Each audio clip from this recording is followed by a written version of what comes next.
안녕하세요. 코인랩스 김주두입니다. 라이브 때 말씀드렸다시피 교육 영상 하나씩 올려보려고 합니다. 제가 주로 사용하는 맵의 기법 중에 하나죠. 엘리어트 파동 이론에 대한 이야기를 하려고 하고요. 먼저 엘리어트 파동 이론의 기본 정의부터 먼저 설명드려 보도록 하겠습니다. 엘리어트 파동 이론이란 엘리어트가 만들었고 기본적으로 집단 심리를 반영하는 가격 패턴에 대한 그러니까 군중 심리, 많은 사람들이 언제 사고 언제 팔았는지에 대한 그런 심리적인 집단 심리를 반영하는 가격 패턴에 대한 기술적 분석 및 투자자들의 심리 분석 도구, 그리고 투자 결정에 있어서 하나의 지표로서 기술로서 사용하는, 제가 사용하는 맵의 기법 중에 하나입니다. 제가 주로 사용하는 맵의 기법 중에 하나다. 간단하게 상승 하락 추세에서 언제 시작하고 언제 끝나는지, 어떤 패턴으로 시작하고 어떤 패턴으로 끝나는지 등, 그냥 이제 차트를 봤을 때 놓칠 수 있는 부분들을 집단 심리의 전개 과정을 패턴화해서 저희가 많이 알고 있는 그런 패턴들, 그런 모양새들, 움직임으로 봤을 때 저희가 좀 알기 쉽게, 적용하기 쉽게 과거 차트를 분석해서 앞으로 나올 수 있는 경우의 수를 최소화하여서 리스크를 줄이고 투자할 수 있도록 만든 투자 지표 중에 하나입니다. 제가 지금 투자를 최우선으로 하고 있는 게 비트코인이다 보니까, 비트코인 선물이다 보니까 설명을 비트코인으로 드리지만 엘리어트 파동 이론이 주식, 나스닥 이미 사용되고 있는 부분이기 때문에 일단 기본적으로 어떻게 사용하는지, 어떤 패턴이 있는지 한번 설명드려 볼까 합니다. 그래서 제 1장으로는 첫 번째 충격파, 그리고 충격파와 조정파에 대해서 말씀드려 볼까 합니다.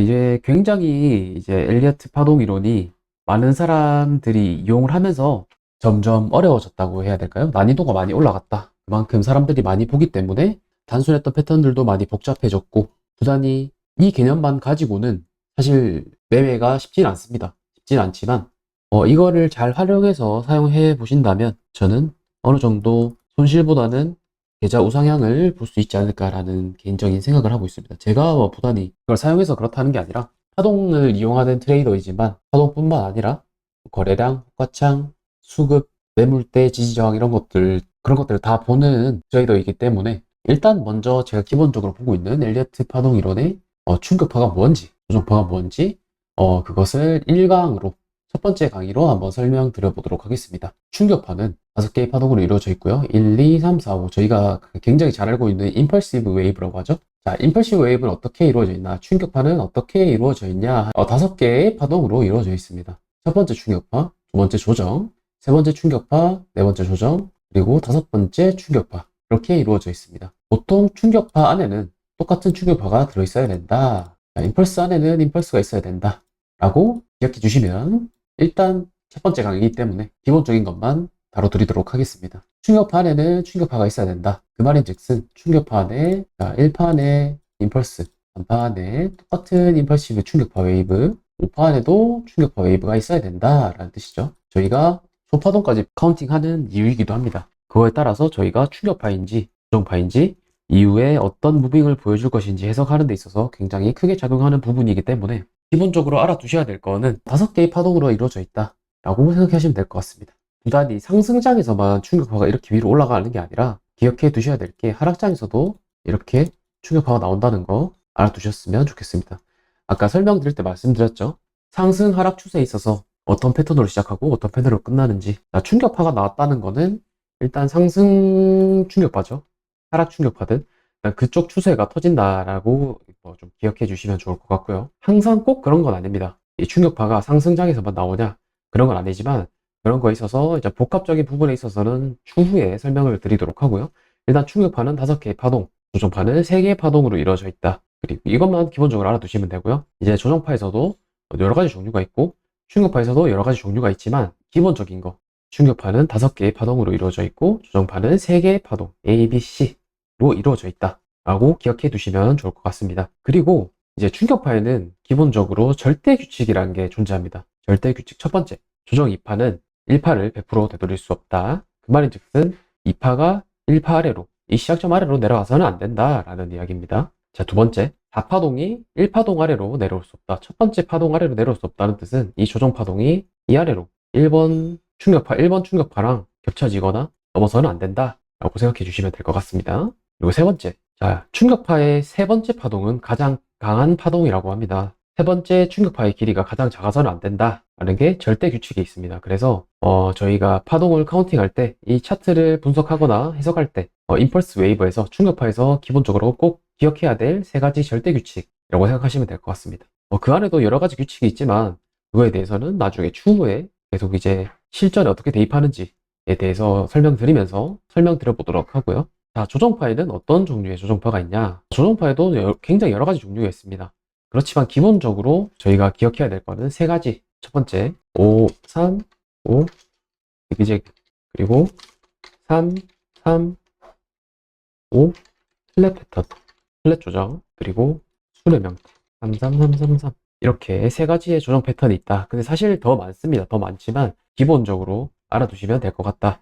자, 5, 3, 5 지그재그가 뭐냐? 조정 패턴 중에 하나입니다. 5, 3, 5 지그재그는 이 파동 안에 5개의 파동이 들어가 있다. 그리고 간단하죠. 5, 3, 5라는 거는 5개 파동, 3개 파동, 5개 파동. 그러면은 이런 파동이 나게 되겠죠. 5, 3, 5 지그재그 패턴, 플랫 패턴, 3, 4, 5. 자, 시작이 ABC인 3, 3, 5. 그리고 수렴 형태의 3, 3, 3, 3, 3. ABC, ABC, ABC, ABC. 이렇게 나와주는 수렴 형태의 조정 파동이 있습니다. 여기서 주목해야 될 점이 뭐냐? 제가 말씀드렸죠. 충격파는 부단히 상승장, 하락장, 추세장에서만 터지는 게 아니다. 왜? 여기 보시면은 조정파 535 지그재그에도 임펄스가 들어가고 335 플랫 조정에도 임펄스 파동이 들어간다. 그래서 충격파가 보였다고 해서 무조건 상승장이다, 하락장이다 결정하기에는 굉장히 무리가 있다. 굉장히 페이크나 다양한 무빙이 많다. 라는 거를 기억해 주셨으면 좋겠고, 제가 설명할 때 또 말씀드렸지만 경우의 수를 최소해서 리스크를 줄이고 투자할 수 있도록 만든 투자 지표라는 거, 그거에 대해서 기억을 해 주셨으면 좋겠습니다. 그래서 저희가 작은 분봉까지 카운팅하는 이유이기도 하고요. 왜냐? 그 시작점이 ABC냐, 그 시작점이 충격파냐 라는 거에 있어서 앞으로 우리가 어디까지 예측할 수 있을지에 대해서, 어디까지 저희가 타겟 프라이스를 정하는 데 있어서 굉장히 중요한 역할을 해줄 것이기 때문에, 그런 부분에 있어서 어느 정도 기본적인 틀은 가지고 있어야 된다라고 생각을 하고 있습니다. 그래서 충격파랑 조정파가 있고, 충격파에는 세 가지 절대 규칙이 존재하고, 조정파에는 5, 3, 5 지그재그, 3, 4, 5 플랫, 수렴 형태의 조정 형태가 있다 라고 생각하시면 될 것 같습니다. 그리고 조정 형태가 나왔다 그러면 이건 조정파죠. 조정파라는 것은 조정파 이후에 뭐가 나온다? 충격파가 나온다 라고 생각하시면 되거든요.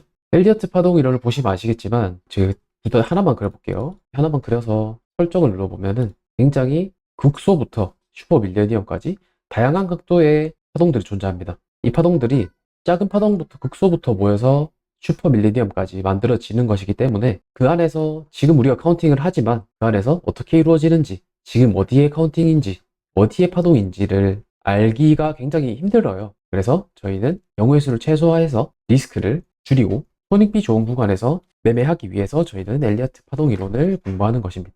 정리를 한번 하자면, 자, 충격파는 5개의 파동으로 이루어져 있고, 2파는 1파를 100% 되돌릴 수 없다. 4파동이 1파동 아래로 내려올 수 없다. 3파동의 길이가 가장 작아서는 안 된다 라는 거 기억해 주시면 될 것 같고요. 자, 조정파는 535 지그재그, 335 플랫, 수렴 형태의 33333, ABC, ABC, ABC, ABC가 들어가 있는 수렴 형태의 조정파가 존재한다 라는 거 기억해 주셨으면 좋겠고, 충격파가 나왔다고 해서 무조건 상승장의 시작이다, 하락장의 시작이다 판단하기에는 조정파 안에서도 굉장히 많은 충격파들이 나온다 라는 거 기억해 주시면 될 것 같고요. 다음 영상에서는 저희가 충격파, 조정파를 이용해서 실매매에서 어떻게 매매를 하는지, 어떻게 매매를 해야 되는지에 대해서 한번 설명을 드려보도록 하겠습니다.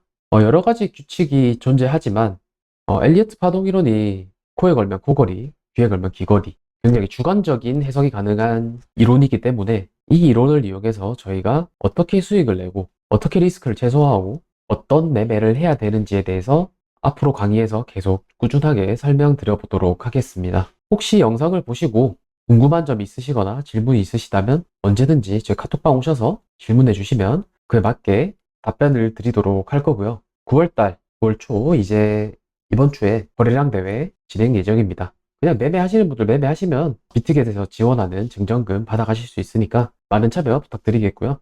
오늘 영상은 여기서 마무리하도록 하겠습니다. 감사합니다. 구독, 좋아요, 알람 설정 부탁드립니다.